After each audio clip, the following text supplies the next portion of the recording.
we all quietly accept about death. We believe that when the final breath leaves our lungs, the cruelties of this world can no longer touch us.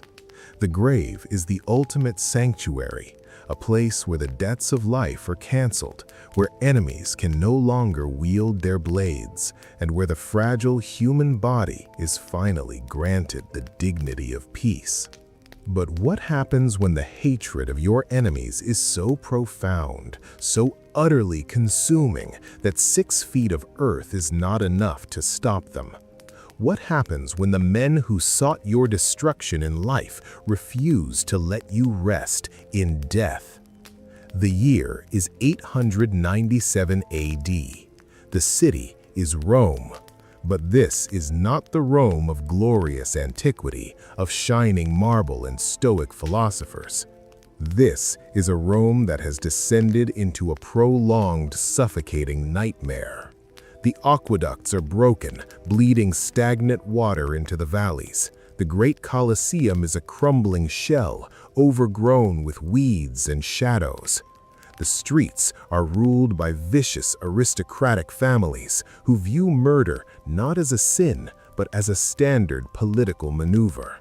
And at the very heart of this rotting empire sits the Catholic Church. To be the Pope in the late 9th century was not to be a spiritual shepherd, it was to wear a target on your back. It was a time of poisoned communion wine, of daggers hidden beneath holy vestments, and of pontiffs being beaten to death in the very sanctuaries they had sworn to protect. But out of all the bloodshed, out of all the depravity that stained the cobblestones of the holy city, one event stands alone, an event so grotesque, so deeply blasphemous that the church itself spent centuries trying to scrub it from the annals of history. It is the story of political paranoia, of unhinged vengeance, and of a man who was dragged from the abyss of death to face the wrath of the living. This is the true story of the Cadaver Synod, the trial of a rotting corpse. To understand the madness that was about to unfold in the Basilica of St. John Lateran, you must first understand the man who would become its silent, decaying centerpiece, Pope Formosus. Formosus was a man of extreme contradictions. He was an ascetic, a man who fasted and prayed with genuine fervor, yet he was also a brilliant, ruthless political strategist. In a time when the lifespan of a pope could be measured in months, Formosus was a survivor. He understood that in Rome, piety was a liability, and power was the only currency that mattered. Before ascending to the papacy, Formosus had made a vast network of powerful friends and an even larger network of lethal enemies. The most dangerous among these enemies was the House of Spoleto, a brutal aristocratic faction led by the terrifyingly ambitious Queen Agiltrude. Agiltrude was a woman whose thirst for control was matched only by her capacity for vengeance. She wanted the Italian peninsula under her family's absolute dominion, and she needed a puppet on the papal throne to legitimize her family's violent conquests. When Formosus was crowned pope in 881, he knew the Spoletans were breathing down his neck. For a time, he played their game. He smiled at their demands. He crowned Agiltrude's son, Lambert, as co-emperor, and he maintained the fragile illusion of obedience. But Formosus was only biding his time. Behind closed doors, in the dimly lit, suffocating corridors of the Lateran Palace, he was sending secret, desperate missives across the Alps. He reached out to Arnulf of Carinthia, a vicious Germanic warlord.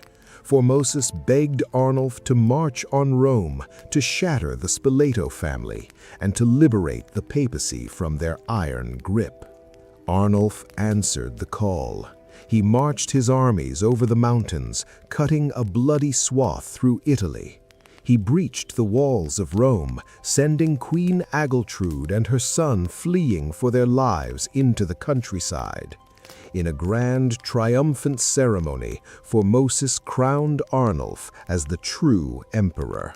It was a masterstroke of political survival. Formosus had won. He had outmaneuvered the most dangerous family in Italy. But in Rome, victory is always a temporary illusion. Shortly after his triumph, Arnulf was struck by a mysterious, paralyzing illness, forcing his armies to retreat back across the Alps.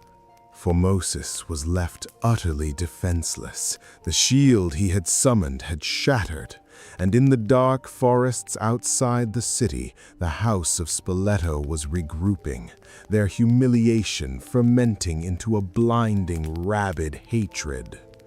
Before the Spoletans could march back into Rome and exact their bloody revenge, nature intervened.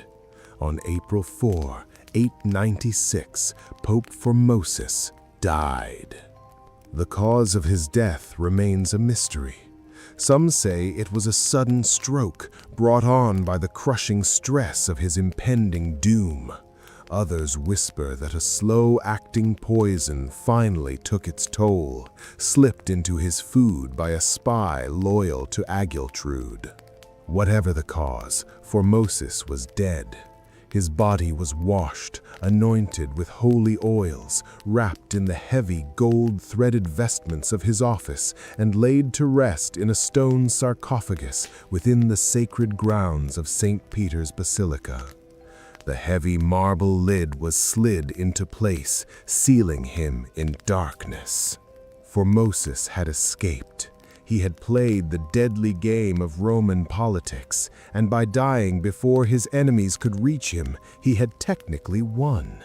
The Spoletans had been robbed of their vengeance. Formosus was beyond their reach, untouchable in the realm of the dead. Or so he thought, because the hatred of Queen Agiltrude was a living, breathing entity. And as she marched her forces back into the decaying streets of Rome, she brought with her a terrifying realization. If she could not punish the living man, she would punish his soul, his legacy, and his rotting flesh. With Formosus dead and the Germanic armies gone, the Spoleto family seized Rome by the throat. They quickly installed a pope of their own choosing, but he mysteriously died after just 15 days, likely strangled or poisoned to make way for someone entirely under Agiltrude's control. That someone was Pope Stephen VI. Stephen was not a holy man. He was an ambitious, neurotic cleric who owed everything to the House of Spoleto. He had actually been consecrated as a bishop by Formosus years earlier, a fact that now gnawed at his conscience and threatened his legitimacy. If Formosus was an illegitimate pope, as the Spoletans claimed, then Stephen's own rise to power was built on a foundation of sand. Agiltrude knew this, and she weaponized Stephen's paranoia. She whispered in his ear in the dark corners of the Vatican. She demanded that the reign of Formosus be completely eradicated from history. His laws must be reversed, his ordinations must be invalidated. But medieval law required a trial. A man could not be legally condemned, nor his acts annulled, without facing a judge, hearing the charges against him, and being given a chance to defend himself. It was an impossible legal hurdle. How do you put a dead man on trial? The answer that emerged from the twisted minds of Stephen VI and Queen Agiltrude was an idea so deeply unnatural that even the hardened killers of the Roman aristocracy shuddered at the thought of it. They would exhume the body. They would bring the corpse to court. It had been 7 months since Formosus died, 7 months inside a damp, suffocating stone box. In January of 897, under the cover of a moonless night, Pope Stephen VI gave the horrifying order. A detachment of guards, accompanied by terrified gravediggers, descended into the catacombs beneath St. Peter's Basilica. The air in the catacombs was thick, tasting of dust, old incense, and the sweet, sickly scent of decay. Imagine being one of those men, holding a flickering torch, the flames casting long, dancing shadows across the ancient stones.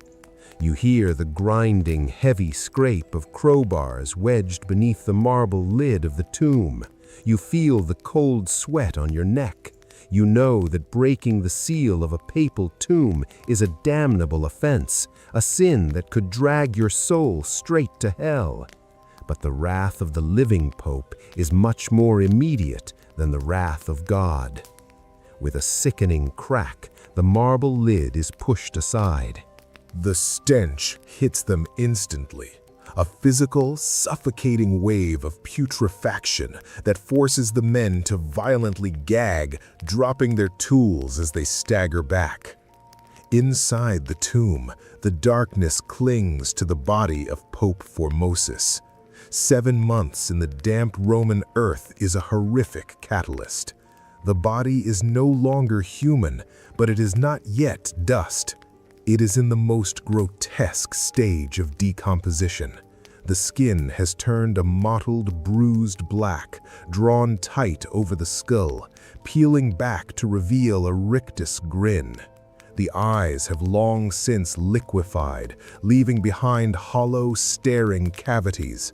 The beautiful gold-embroidered vestments are now stained with the black fluids of decay, adhering to the rotting flesh beneath. But the orders were absolute. Swallowing their bile, the guards reach into the sarcophagus. They wrap their hands around the rigid, decomposing limbs of the former pontiff. The sound of dry, snapping joints echoes through the crypt as they brutally haul the body out of its resting place. They do not place him in a coffin. He is a prisoner now. They drag him up the stone steps, his mummified heels thumping against the ancient stairs. They carry him through the empty, silent streets of Rome. The greatest city on earth is dead quiet, as if holding its breath as this macabre procession makes its way to the Basilica of St. John Lateran. When they arrive, the true horror of their preparations begins. Stephen VI had ordered that the corpse be treated exactly like a living defendant, but with the twisted pageantry of a papal ceremony. In the dim candlelight of the basilica's antechamber, the shivering attendants strip the corpse of its burial shrouds. The decayed flesh sloughs off onto the cold floor. They force the stiff, unyielding arms of the dead man into the grand, heavy robes of the papacy. They drape him in silk and velvet. They force a glittering, jewel-encrusted tiara onto his collapsing skull. They place the heavy pastoral staff into his skeletal fingers. The contrast is unbearable. The highest symbols of divine earthly power draped over a festering, rotting heap of meat and bone. And then, the heavy wooden doors of the great basilica are pushed open. Inside, the highest-ranking officials of the Catholic Church, bishops, cardinals, and priests, are sitting in absolute, paralyzed silence. They have been ordered to attend under threat of death. They stare, wide-eyed and trembling, as the corpse of Pope Formosus is carried down the center aisle. The body is hoisted up onto a magnificent wooden throne. It slumps instantly, gravity pulling the decaying head to the side, the jeweled crown slipping precariously over the eyeless sockets. Standing before the altar, trembling with a mixture of manic rage and creeping terror, is Pope Stephen VI. The trial of the dead is about to begin. Look at the scene inside the Basilica of St. John Lateran. Hold it in your mind. It is the dead of winter. The massive stone walls of the church radiate a bone-deep, biting cold, but the air inside is heavy, suffocatingly thick. Dozens of censers are swinging from the hands of trembling acolytes, billowing massive clouds of choking, sweet frankincense. They are burning as much resin as they possibly can, but it is entirely useless. The overwhelming, wretched stench of the rotting corpse on the throne cuts through the holy incense like a butcher's knife. The highest clergy in the Western world are seated in a grand semicircle. These are hardened men, political survivors, veterans of Rome's bloody intrigues. But tonight, their eyes are wide with an infantile, paralyzing terror. They sit perfectly rigid. No one whispers, no one dares to cough. To move is to draw the attention of Pope Stephen VI, who is pacing furiously before the altar like a rabid dog. And there, slumped on the papal throne, sits the defendant, Pope Formosus. His head lolled sickeningly against the high wooden backrest of the chair. The glittering crown rests crookedly on a skull that is peeling away in strips of blackened leather. The flickering candlelight plays cruel tricks on the eyes of the assembly. As the tall flames dance in the drafts of the cavernous hall, the shadows shift across the corpse's hollowed, sunken face, making it appear as though the dead man's jaw is moving, as though he is sneering at his accusers. But medieval ecclesiastical law was absolute. A defendant could not merely sit in silence. He had to speak. He had to enter a plea. He had to defend himself. Since the throat of Formosus was nothing but dry dust and decayed cartilage, Pope Stephen provided him with a voice. A young deacon, barely 18 years old, was dragged from the ranks of the junior clergy and forced to stand directly beside the rotting corpse. His strict orders were to answer on behalf of the dead pope. Imagine the sheer, unadulterated psychological torture inflicted upon this boy. He was commanded to press his body against a festering, putrefying cadaver, breathing in the miasma of death, knowing that a single misspoken word could result in his own execution. He stood there, shaking so violently that the heavy wooden throne rattled against the stone floor. The trial began.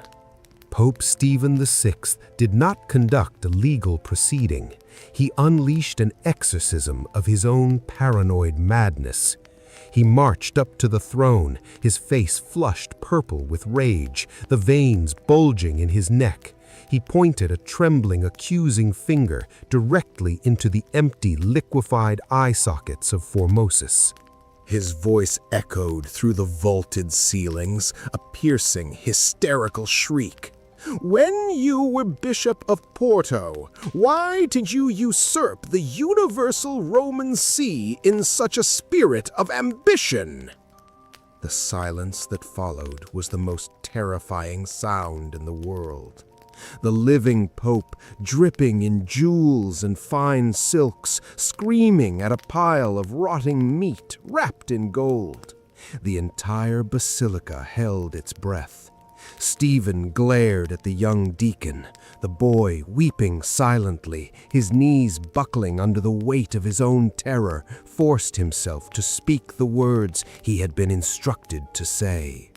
"Because I was evil," the boy stammered, his voice cracking, echoing pitifully in the vast silence. Stephen fed off it. The madness escalated. He berated the corpse for perjury. He accused Formosus of violating sacred church canon, of abandoning his previous bishopric to lust after the papacy.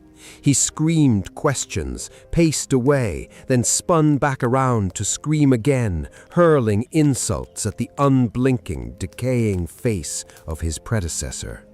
Whenever Stephen paused, he demanded an answer, and every time the weeping deacon would lean out from behind the stench of the corpse and confess to the sins. It was a kangaroo court summoned from the depths of hell. The clergy watching this spectacle were entirely complicit in their silence. They knew that Formosus was innocent of these specific ecclesiastical charges. They knew this was a political theater orchestrated by Queen Ageltrude to legitimize her family's violent rule. But to speak up, to raise an objection on behalf of a dead man, meant joining him in the earth. So the cardinals and bishops stared at the floor, sweating in the freezing air, praying only for it to end. Finally, after hours of screaming, of pacing, of interrogating a man who had been dead for nearly a year, Pope Stephen rendered his verdict. Guilty. Guilty of perjury. Guilty of coveting the papal throne. Guilty of illegitimacy. Stephen formally pronounced that the papacy of Formosus was entirely invalid. He was never a true pope. Therefore, every single act he had ever committed, every law he had passed, and most importantly, every bishop he had ordained, was instantly null and void. With that single decree, Pope Stephen achieved his goal. By invalidating Formosus, Stephen wiped out his own previous ordinations, removing the legal hurdles that threatened his own grip on the papal throne. The politics were settled. The trial was over. The verdict had been cast. But Pope Stephen was not finished. The legal victory was not enough to satisfy the bloodlust of the House of Spoleto. The dead man had been convicted. Now the dead man had to be punished. The term is damnatio memoriae, the condemnation of memory, a practice dating back to the cruelest emperors of ancient Rome, where a person is not just killed but erased from existence, their statues smashed, their names chiseled off stone monuments, their legacy utterly obliterated. Stephen intended to erase Formosus, but first he had to unmake him. Stephen gave a sharp, vicious nod to his guards. 3 large, heavily armed men stepped up to the papal throne. The assembly of bishops watched in muted horror as the guards grabbed the corpse. The heavy, jewel-encrusted tiara was violently yanked from the dead man's head, taking a sickening patch of blackened scalp and brittle hair with it. They stripped him. They tore the sacred pallium from his shoulders. They ripped the golden vestments from his body. Because the fabrics had adhered to the decomposing flesh, the sound of the tearing silk was accompanied by the wet, grotesque sounds of tearing skin. The body of Formosus began to fall apart on the throne. Once the corpse was stripped down to the coarse hair shirt Formosus wore in his ascetic life, a man stepped forward holding a heavy, rusted iron blade. In the Catholic faith, the 3 fingers of the right hand, the thumb, the index, and the middle finger, are sacred. They are the fingers used to form the Holy Trinity. They are the fingers used to administer blessings, to consecrate the host, to perform the highest miracles of the faith. The guard took hold of the dead man's rigid right arm. He pinned the brittle, blackened hand flat against the wooden armrest of the throne. He raised the blade. A heavy, wet crunch echoed through the basilica. The 3 blessing fingers of Pope Formosus were severed from his hand. They rolled off the armrest, dropping onto the cold stone floor with a dull, hollow tapping sound. A collective gasp shuddered through the watching clergy. This was beyond politics. This was a desecration of the sacred. This was a profound and unforgivable blasphemy. But Stephen was smiling. He ordered the guards to dress the mutilated corpse in the filthy, lice-ridden rags of a beggar. The corpse was violently shoved off the throne. It hit the floor with a heavy, sickening thud, limbs splaying in unnatural, broken angles. Ropes were hastily tied around the dead man's ankles. The great doors of the basilica were thrown wide open. The trial was concluded, but the spectacle was moving into the streets. Outside, a mob of Romans had been carefully whipped into a frenzy by Agiltrude's agents. They had been drinking, screaming, waiting in the freezing dark for the verdict. When the guards dragged the rotting, mutilated body of Formosus out of the church, the mob descended like a pack of starving wolves. They seized the ropes. They dragged the body of the former pope through the dirt and cobblestones of Rome. They howled in the darkness, throwing stones, kicking the mummified flesh, spitting on the ruined face of the man who had once been their spiritual father. Through the winding, decaying streets they ran, dragging the corpse behind them. The friction of the jagged Roman roads tore away what little flesh remained. By the time the mob reached the banks of the Tiber River, the body was practically a ruined, shattered skeleton, barely held together by dry sinew and the filthy rags it had been forced into. With a final, triumphant roar, the mob swung the corpse back and forth, building momentum. They hurled Pope Formosus into the freezing, rushing black waters of the Tiber River. In ancient Rome, throwing a body into the Tiber was the ultimate insult, reserved only for the most reviled traitors and murderers. It meant the denial of a burial. It meant the soul would wander for eternity, lost and unanchored. The corpse splashed into the dark water, instantly swallowed by the heavy, churning currents. It vanished into the abyss. Stephen VI returned to his chambers in the Lateran Palace, flushed with victory. He had done it. He had pleased his masters. He had solidified his power. He had destroyed the legacy of his predecessor and asserted his absolute dominance over the city of Rome. But there is a fatal flaw in the arrogance of men who believe they can command the dead. They forget that there are forces in this world far older and far less forgiving than political ambition. Scarcely had the body of Formosus disappeared beneath the waters of the Tiber when a low, terrifying rumble began to vibrate through the bedrock of Rome. The heavy stone pillars of the Basilica of St. John Lateran, the very room where the trial had just taken place, began to groan. The earth beneath the city was violently convulsing. An earthquake, sudden, violent, and utterly devastating, tore through Rome. Inside the basilica, the terrified clergy watched in absolute despair as the vaulted ceilings fractured. Massive blocks of masonry tore loose from the roof, plummeting into the nave. The altar was crushed. The papal throne was buried in rubble. Half of the great basilica, the mother church of all Christendom, catastrophically collapsed in a blinding cloud of dust and debris. To the people of Rome, it was not a tectonic shift. It was not a natural disaster. It was a divine manifestation of God's absolute wrath.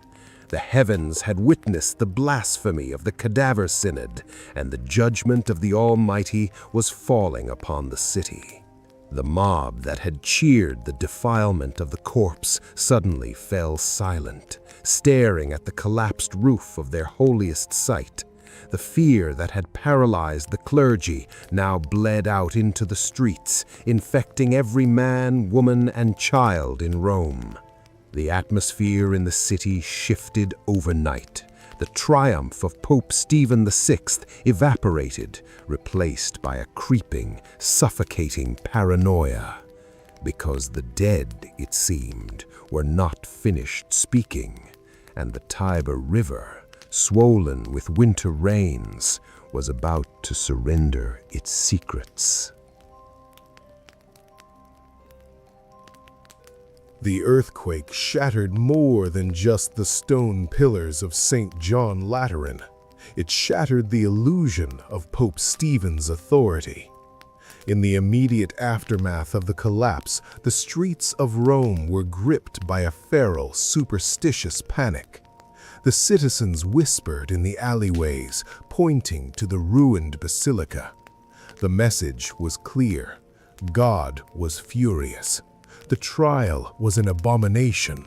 Stephen was not a holy father. He was a monster who had brought a curse upon the eternal city. But whispers alone do not overthrow a pope. The Romans needed a sign. They needed a miracle. And 3 days later, they got one. Miles downstream from the city, a humble hermit was walking along the muddy, reed-choked banks of the Tiber River. The winter storms had caused the river to swell, washing massive amounts of debris onto the shores. As the hermit waded through the freezing shallows, his eyes caught sight of something tangled in the thick, decaying roots of a drowned tree. It was a body, or what was left of one. The corpse was battered, waterlogged, and missing its 3 right fingers. It was wrapped in wet, filthy rags. But the hermit knew exactly who it was. The entire region knew what had been thrown into the river. According to the legends that immediately swept through the city, as the hermit approached the body, a blinding, ethereal light began to emanate from the corpse. The stories claim that when the body was pulled onto the muddy bank, the statues of the saints in a nearby church miraculously bowed their stone heads in reverence to the dead pope. Whether the glowing light and bowing statues were true or simply the desperate embellishments of a terrified populace, it did not matter. The discovery of the body was the spark that ignited the powder keg. Word reached Rome faster than a galloping horse. Formosus has returned. The body had refused to stay at the bottom of the river. The Tiber itself had rejected the sin of Stephen's judgment, spitting the true pope back onto the land to demand justice. When the news reached the Vatican, Pope Stephen VI barricaded himself in the Lateran palace. The arrogance that had fueled his manic screaming at the trial had vanished, replaced by a raw, animalistic terror. He ordered his guards to double their patrols. He sent frantic, begging letters to the House of Spoleto, pleading for military reinforcements. But Ageltrude and her armies were miles away, dealing with their own uprisings. Stephen was completely isolated. Outside the heavy wooden doors of the papal palace, the mob began to gather. But this was not the same mob that had dragged Formosus through the dirt just weeks prior. This mob was not fueled by cheap wine and political bribery. This mob was fueled by righteous, apocalyptic fury. The people of Rome had decided that the only way to appease the wrath of God, the only way to lift the curse that had collapsed their great basilica, was to sacrifice the man who had caused it. In August of 897, just 7 months after the Cadaver Synod, the doors of the Lateran Palace were breached. The scene was pure, terrifying chaos. Hundreds of Romans, armed with torches, pitchforks, and heavy iron hammers, flooded into the palace. They slaughtered the Swiss guards. They tore down the tapestries, smashed the statues, and surged up the grand staircases, screaming the name of the blasphemer. Pope Stephen VI was found cowering in his private chambers. The man who had dressed a rotting corpse in gold, the man who had screamed at a dead man for hours in a freezing church, was dragged out of his hiding place weeping and begging for his life. The mob stripped him of his papal vestments. They beat him mercilessly in the corridors of his own palace. They dragged him through the same streets where he had ordered the body of Formosus to be dragged. They did not bother with a trial. There were no deacons forced to answer questions, no semicircle of terrified bishops. There was only the brutal, efficient justice of the mob. They hauled Stephen down into the freezing, lightless depths of the Castel Sant'Angelo, a towering cylindrical fortress originally built as the mausoleum for the Emperor Hadrian. They threw him into a damp, windowless dungeon. We do not know exactly how long Stephen sat in the pitch-black darkness of that cell, listening to the dripping water, waiting for his executioners, but we do know how it ended. In the dead of night, assassins descended into the dungeon.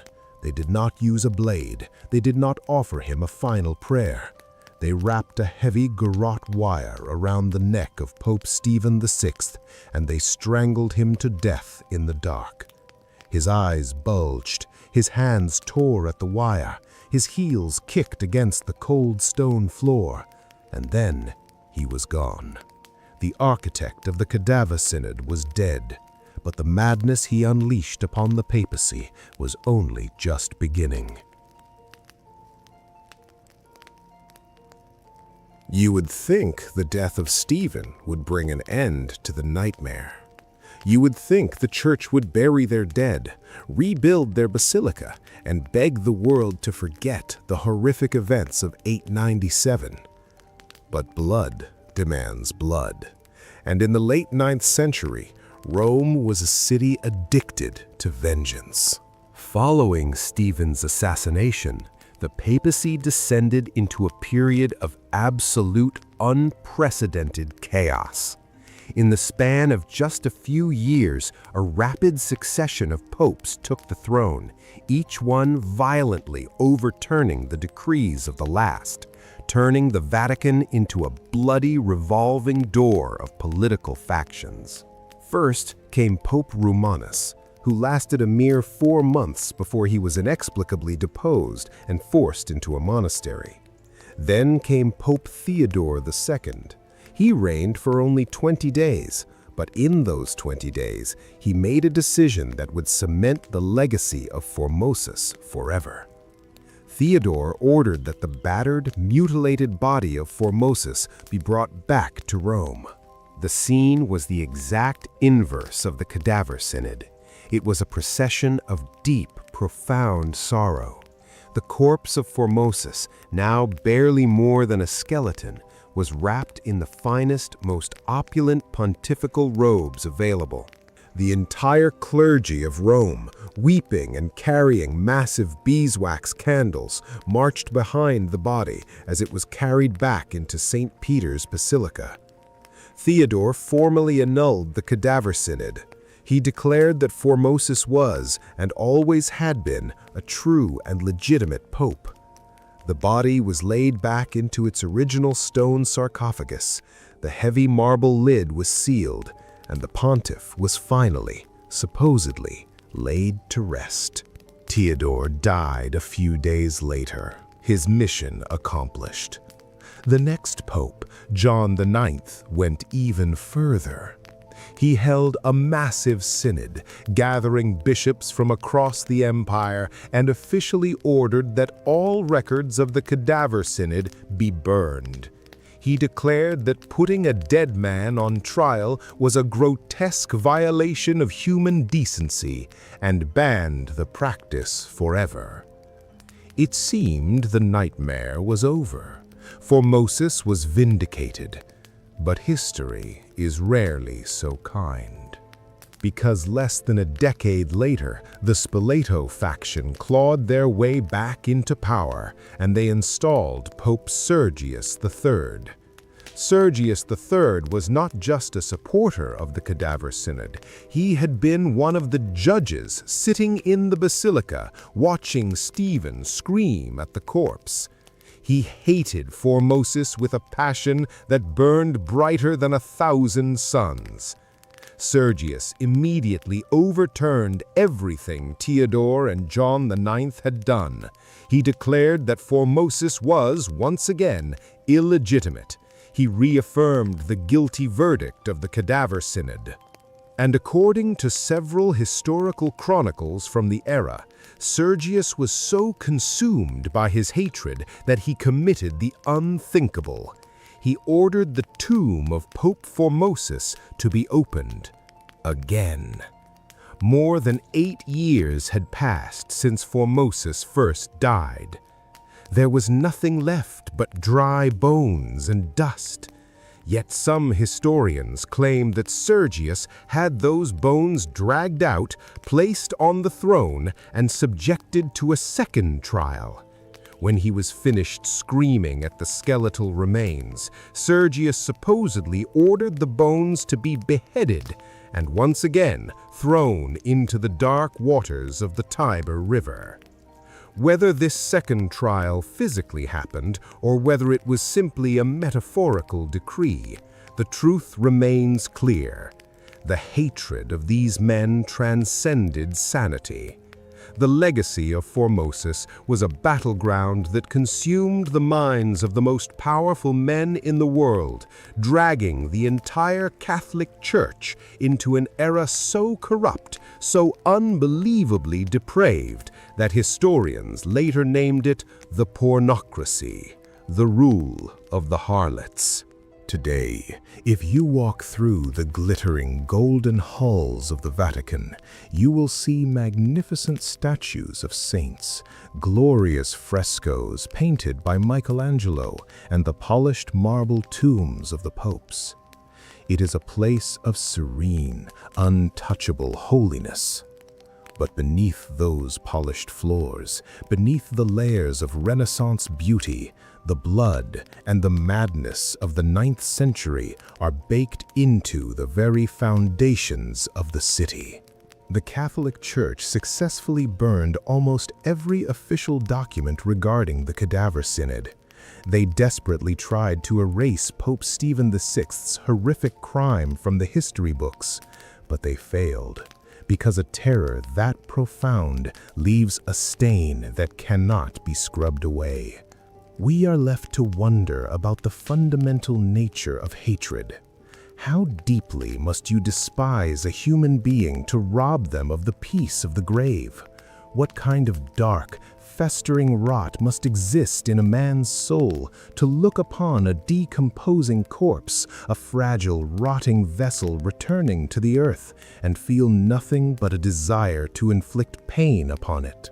The Cadaver Synod forces us to confront a terrifying reality about the institutions we trust. The men who claim to speak for the divine, the men who hold the keys to heaven and hell, are still just men. They are vulnerable to the same paranoia, the same violent ambition, and the same creeping madness that infects us all.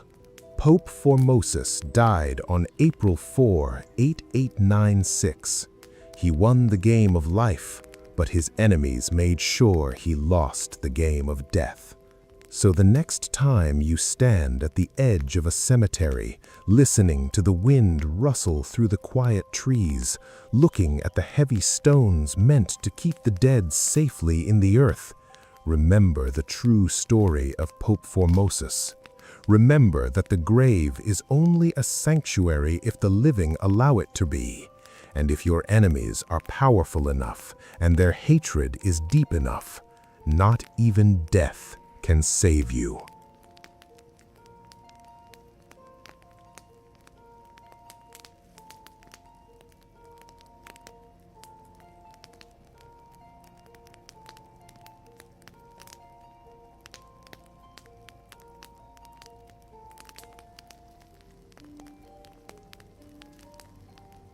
In 1981, the city of Chicago was a place still suffocating under the heavy weight of a nightmare it thought had finally ended.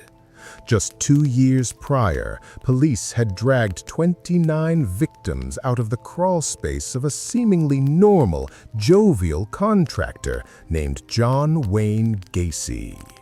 The city had collectively exhaled, believing the ultimate evil had been caught. They believed the streets were safe again. They believed the worst was over. They were wrong. Evil does not simply disappear when a monster is caged. Sometimes it metastasizes. It spreads like a virus to those who stood quietly in the background, watching, learning, and waiting for their turn. One of the men who had stood in that background was an 18-year-old construction worker.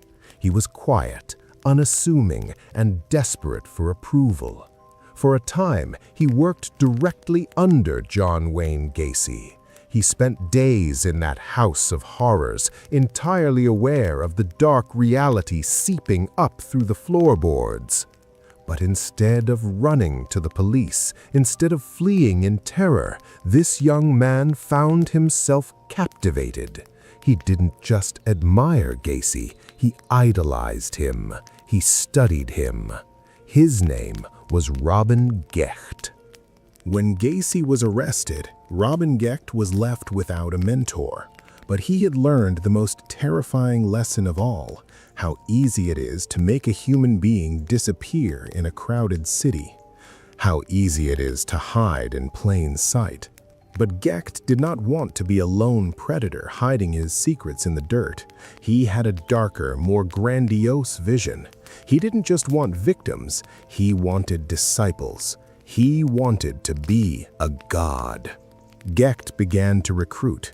He found men who were societal outcasts, men with low intelligence, easily manipulated, deeply insecure, and harboring a latent, bubbling hatred. He found Edward Spreitzer, a man who had lost his job and his way. He found the Cocorales brothers, Andrew and Thomas, 2 men so devoid of a moral compass that they were essentially blank slates, waiting for someone to write a doctrine of violence upon their minds. Together, these 4 men formed a brotherhood forged in the absolute darkness. They would not become known as mere criminals. They would become known as the Chicago Rippers. And what they would do over the next 2 years would make seasoned homicide detectives, the very men who had excavated John Wayne Gacy's home, weep openly at crime scenes.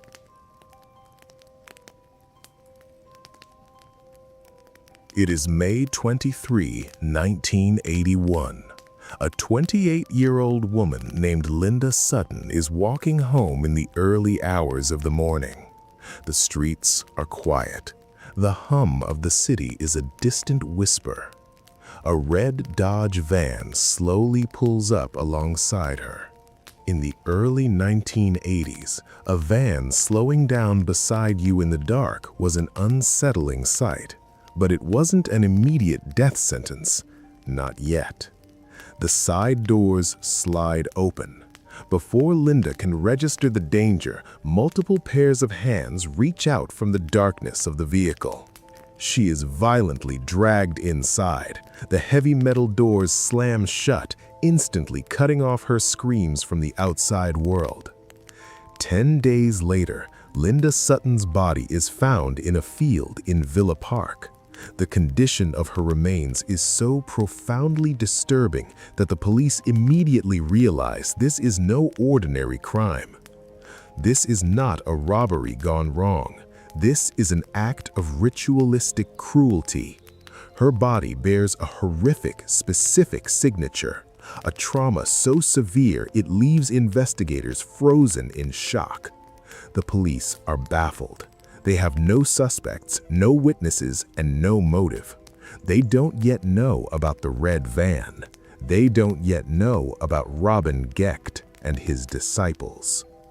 The Ripper crew has tasted the thrill of the hunt, and the high it gives them is intoxicating.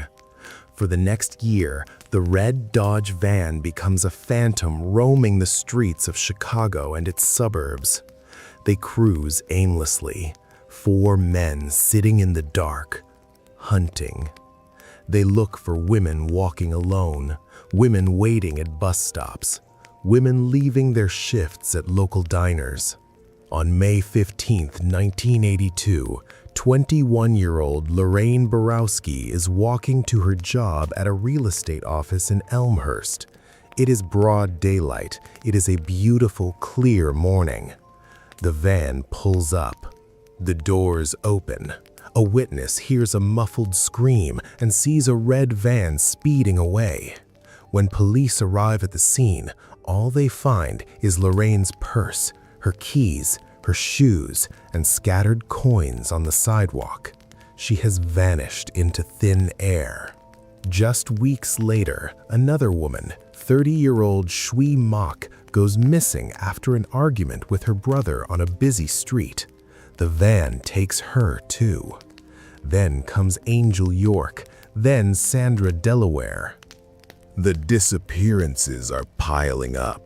The victims, when they are found months later in remote woods and shallow graves, all bear the same horrific, singular signature, that brutal, unmistakable trauma.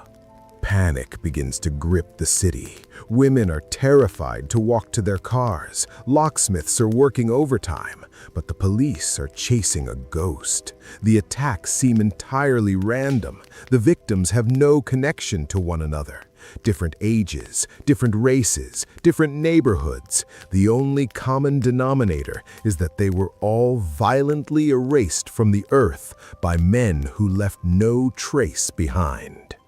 But what the police and the public cannot possibly fathom is what is happening in the time between the victims being pulled into that van and their final resting place. Because the crime itself was not the primary goal of the Ripper crew. The crime was merely the conclusion of a religious service.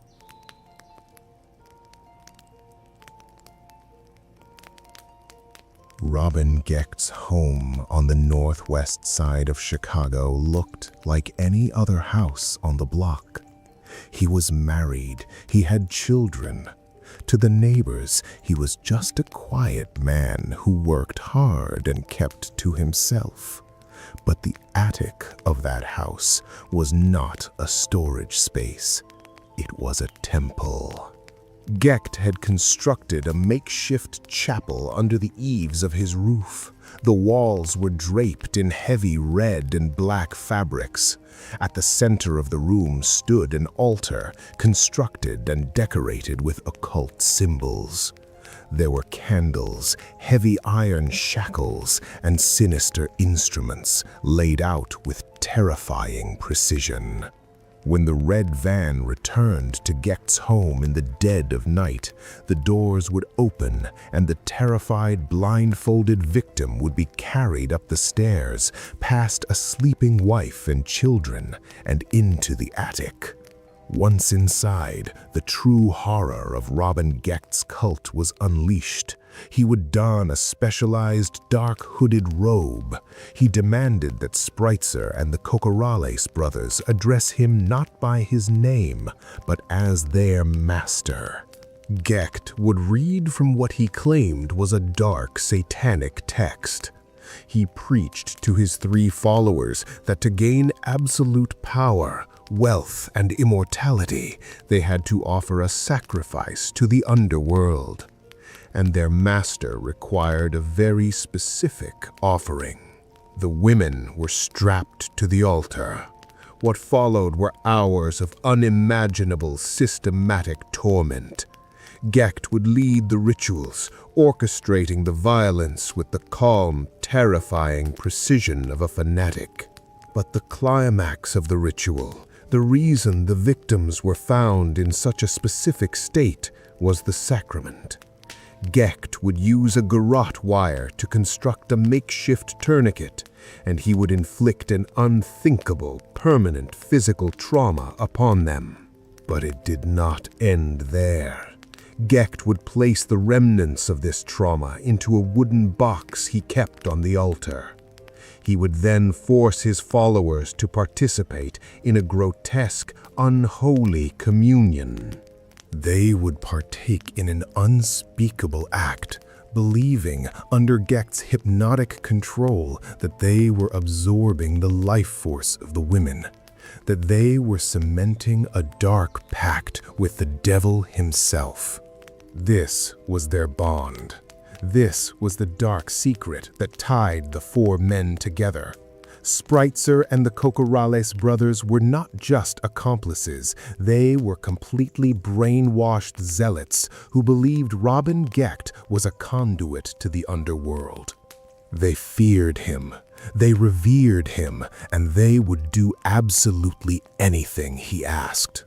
For nearly 2 years, this attic saw horrors that defy human comprehension. Up to 18 women are believed to have been carried up those stairs. None of them ever walked back down. The Ripper crew believed they were invincible. They believed dark forces were actively protecting them, shielding their red van from the eyes of the police, making them invisible to the law. And for a terrifyingly long time, they were right. Until they made a mistake.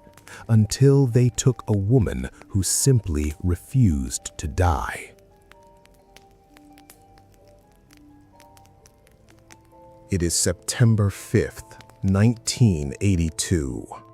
Beverly Washington is walking home.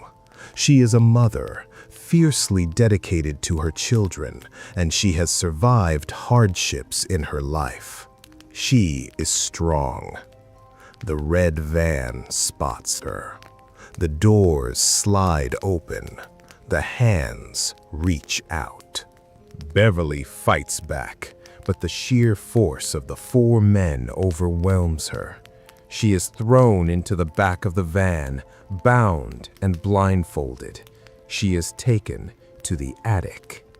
For the next several hours, Beverly Washington endures the exact same nightmare that had claimed the lives of over a dozen women before her. She is subjected to the crew's horrific signature ritual. The physical toll is catastrophic. The pain is beyond anything the human nervous system is designed to withstand. Gecht and his crew believe she is gone, or at least close enough to the end that it doesn't matter. They carry her broken body back down the stairs, load her into the van, and drive to a desolate stretch of railroad tracks on the south side of Chicago. They toss her onto the freezing gravel, get back in the van, and drive away to sleep in their own beds. But Beverly Washington is not gone. Lying on the jagged rocks, her life slipping away, Beverly makes a choice. She thinks of her children. She refuses to let these monsters be the last thing she ever sees. Against every physiological odd, she forces her eyes open. She drags herself across the tracks inch by agonizing inch. She ignores the catastrophic trauma to her body. She uses pure, unadulterated human willpower to keep her heart beating. Hours later, a passing train engineer spots a crumpled figure. The police and paramedics are rushed to the scene. When they find Beverly, they are horrified. The veteran paramedics do not believe she will survive the ambulance ride to the hospital. But Beverly holds on. She survives the ride. She survives the emergency surgery. She stabilizes. And then she speaks. Detectives stand by her hospital bed, expecting her memories to be fractured by trauma. Instead, Beverly Washington looks at them with piercing clarity. She remembers everything. She remembers the sounds. She remembers the blindfold slipping. She gives the police the Holy Grail, a description of the men, and more importantly, she describes the vehicle, a red Dodge van.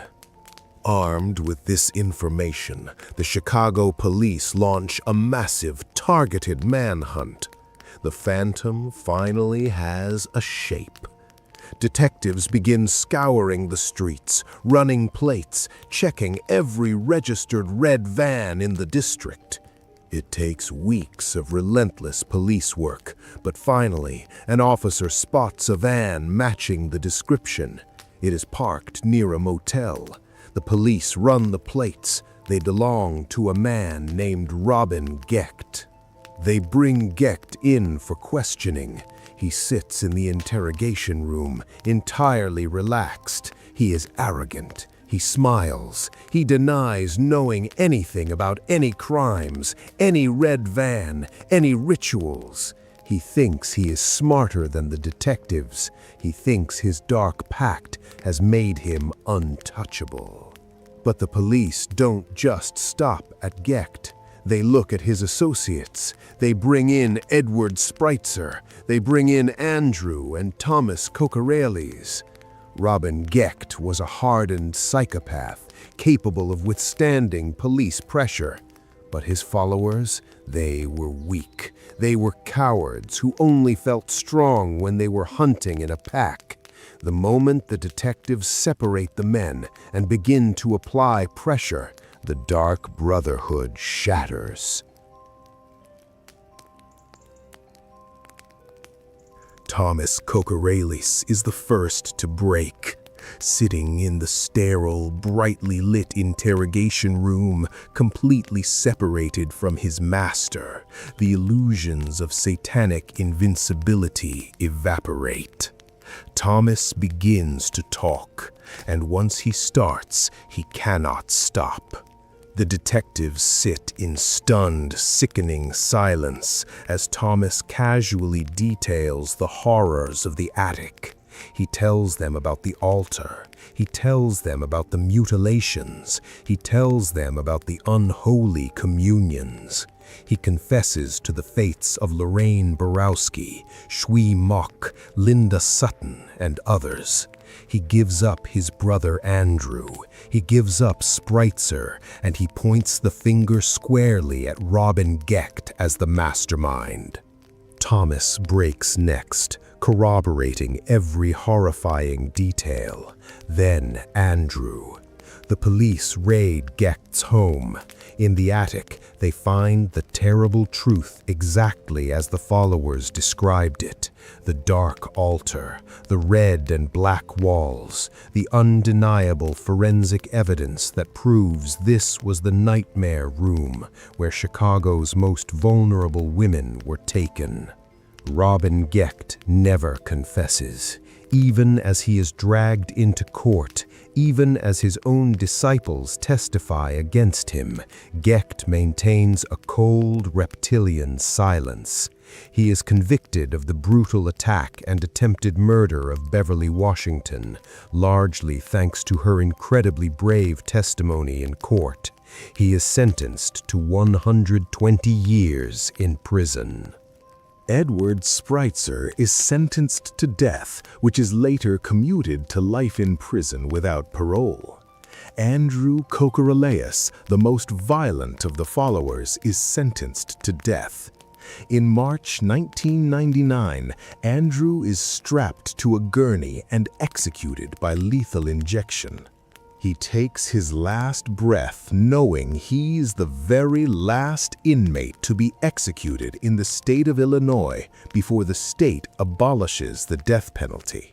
But it is the fate of the fourth man, Thomas Cocorales, that leaves a permanent, chilling scar on the justice system. Thomas, the man who helped snatch women off the street, the man who stood in that attic and participated in the darkest rituals imaginable, made a deal. Because he was the first to confess, because he provided the testimony needed to lock up the others, his conviction is eventually overturned on appeal, and he strikes a plea bargain. He pleads guilty to a single count in exchange for a 70-year sentence. In the American justice system, under the laws of the time, inmates could receive day-for-day good time credit. Decades pass. The Chicago Rippers fade into the dark annals of true crime history. The attic is dismantled. The red van is crushed. The families of the victims try to heal. Then comes the morning of March 29, 2019. The doors of the Taylorville Correctional Center slide open. A man with graying hair and a quiet demeanor walks out into the sunlight. He is wearing civilian clothes. He holds a small bag of his belongings. It is Thomas Kokoraleis. He is 58 years old. He has served half of his 70-year sentence, and legally, his debt to society is considered paid in full. The state of Illinois desperately tries to classify him as a dangerous predator to keep him locked in a psychiatric facility. But they fail. The legal threshold cannot be met. The law dictates that he must be freed. The brother of Lorraine Borowski, the young woman whose shoes were left on the sidewalk, is forced to watch on the morning news as one of the men who committed unspeakable acts against his sister walks free. Today, Thomas Kokoraleis is out there. He has lived in a halfway house. He has walked the streets. He has stood in line at the grocery store, perhaps right behind someone who has no idea who he is or what he has done. Robin Gecht wanted to create a nightmare that Chicago would never forget. He wanted to unleash an evil that could not be contained. Gecht will die in a concrete cell, a forgotten, impotent old man. But the truest horror of the Chicago Rippers isn't just what happened in that attic in 1982. It is the fact that you can commit the most unspeakable atrocities imaginable.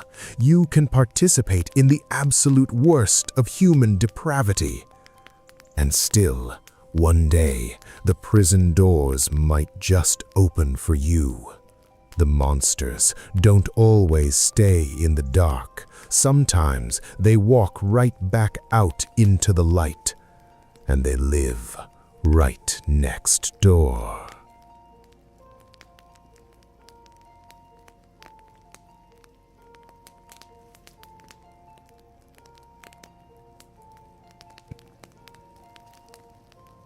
In October of 1692, a dog walked down a dirt road in Andover, Massachusetts, and by the end of that week, it was dead, shot by men who believed, with total sincerity, that they were killing a servant of Satan. Not a metaphor, not a folk tale softened by centuries of retelling.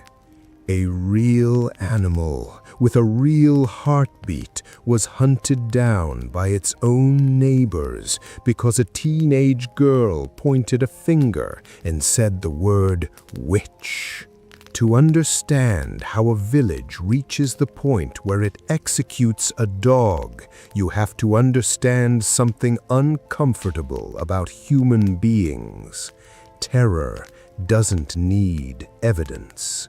It only needs a shape to attach itself to.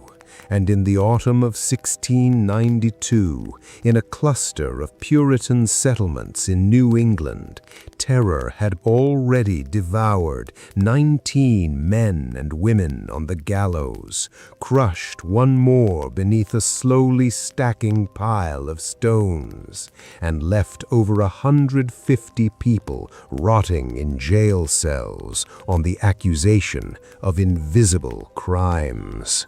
The dog was not the beginning of that horror. The dog was what happens after a society has already convinced itself that the devil is real, that he is close, and that he is patient enough to wear any face he chooses, including the face of the family dog sleeping by your hearth. This is the story of that killing, but it's also the story of something worse hiding underneath it. Because when you pull back the curtain on why a Puritan village decided an animal could be a witch, you find a belief system so specific, so elaborate, and so deeply rehearsed that the dog never stood a chance the moment the accusation left that girl's mouth. To the English colonists who settled Massachusetts Bay, witchcraft wasn't a fairy tale, it was theology, it was law.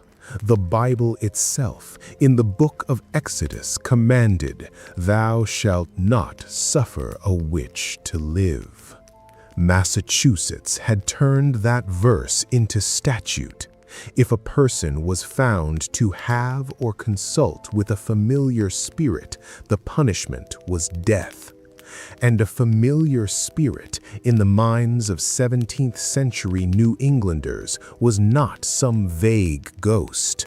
It was a demon given flesh, an animal body that a witch fed, nursed, and commanded to do harm on her behalf.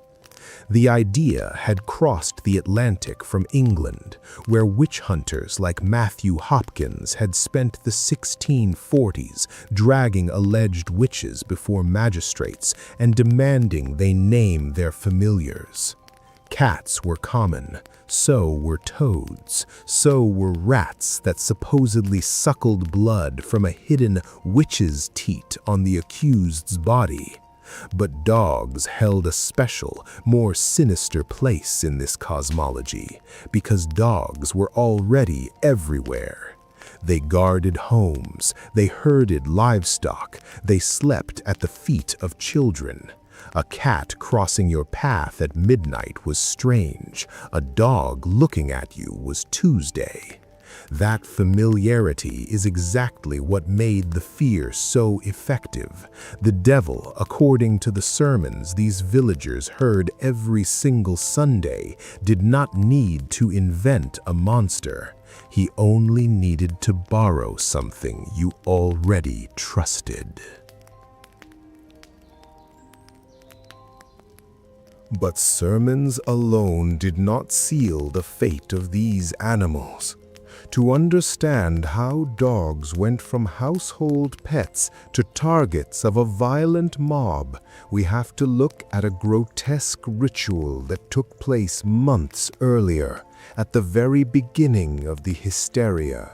In late February, before the mass arrests began, 2 young girls in the household of Reverend Samuel Parris began having violent, unexplainable fits.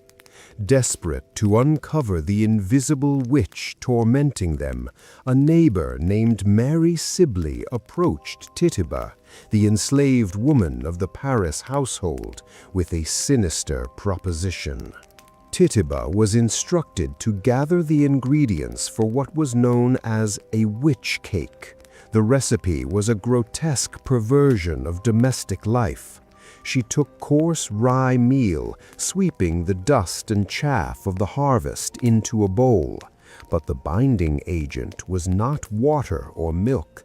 Tituba was instructed to collect the urine of the afflicted, convulsing children. The belief was rooted in sympathetic magic. By baking the urine, they were baking the invisible venom of the witch. When the hardened, charred cake was pulled from the ashes, folklore dictated it must be fed to an animal, specifically a dog. The twisted logic of the era held that dogs were uniquely sensitive to the supernatural, and feeding the urine-soaked cake to a canine familiar would send a shockwave of agonizing pain back to the witch, forcing them to cry out and reveal themselves. An innocent household dog was whistled over, and it ate the foul, burnt cake. The spell did not cure the girls. Instead, it acted as a catalyst for utter catastrophe. It planted a dark, terrible seed in the minds of the villagers. If a dog could be used as a conduit for black magic, if it could process the invisible venom of a witch, the line between the natural and the supernatural was obliterated. The villagers began looking at the pets on their hearths not as companions, but as potential vessels of pure, unadulterated evil. By October of 1692, the hysteria in Salem and its surrounding villages had reached a fever pitch that historians still struggle to fully explain. Andover, in fact, would ultimately produce more accused witches than Salem itself, over 40 people formally charged. The town had become a pressure cooker of suspicion, where a look, a grudge, a bad harvest, or a sick child could all be reinterpreted as evidence of a neighbor's secret pact with hell.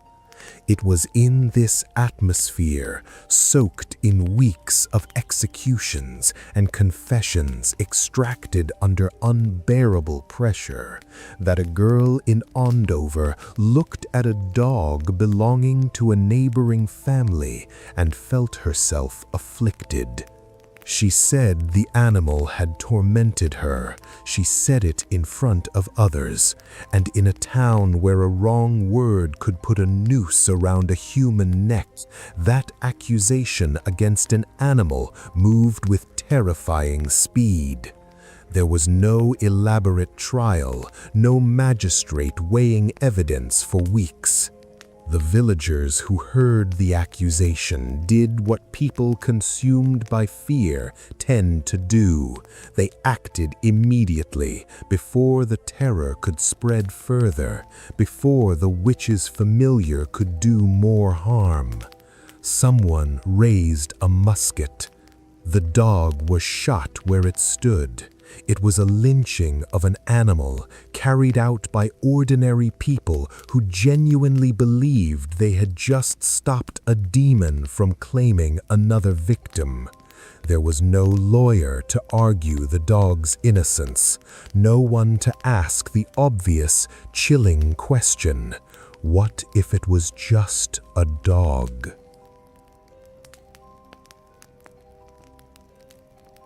Here is the detail that turns this story from tragic into genuinely disturbing. Because the story does not end with the gunshot. After the animal was already dead, Cotton Mather, the same minister whose sermons had helped fuel the entire witch panic, weighed in with a theological ruling. And his ruling was this: if the dog had truly been the devil in disguise, a musket ball could never have killed it. Satan, Mather reasoned, could not be destroyed by mortal weapons. Since the dog had died from the shot, that proved, after the fact, that it had not been a supernatural creature at all. It was declared innocent. Sit with that logic for a second. The verdict of innocence came only after the execution, and the execution itself was treated as the test. If the dog survives, it's a demon and must be destroyed by other means. If the dog dies, it was innocent all along, and the villagers simply killed an ordinary animal for nothing. There was no version of events in which the dog walked away alive. The trial wasn't a trial. It was theater performed after the fact to reassure a town that had just killed something helpless that they hadn't been wrong to be afraid.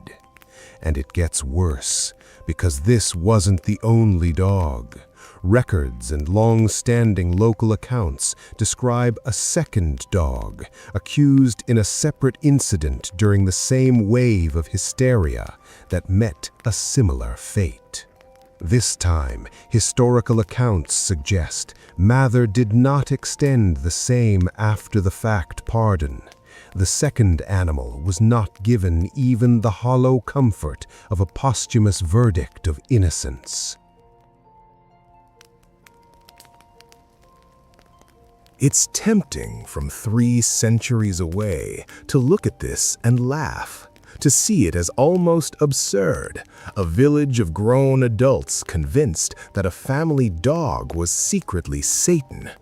But that reaction misses what actually happened in Andover and Salem in 1692, and it misses why it matters now. These weren't ignorant or foolish people by the standards of their time. They were farmers, ministers, tradesmen, and mothers living through genuine compounding disasters. A brutal frontier war with indigenous nations and the French to the north that had left refugees flooding into their towns. A smallpox outbreak, political instability after the colony's charter was revoked, and a religious culture that taught in explicit and vivid detail that the devil was actively recruiting agents in their very midst. When you tell an entire community from the pulpit every single Sunday for years that Satan is real, that he is near, and that he is disguising himself among you, eventually something in that community breaks. Eventually, a stray dog looking at the wrong person at the wrong moment becomes proof. The killing of that dog in Andover wasn't really about the dog at all. It was the visible edge of an invisible collapse. A community so saturated in fear that it had lost the ability to tell the difference between an actual threat and an animal doing what animals have always done: existing, wandering, watching. By the following year, 1693, the fever broke almost as suddenly as it had risen. Spectral evidence was banned from future trials, and the prisoners still in jail were eventually released. But no one ever apologized to the dogs. There was no confession to give, no forgiveness to ask, because in the eyes of the people who killed them, there had never been a crime committed against an animal at all. Only a demon, correctly identified, correctly destroyed.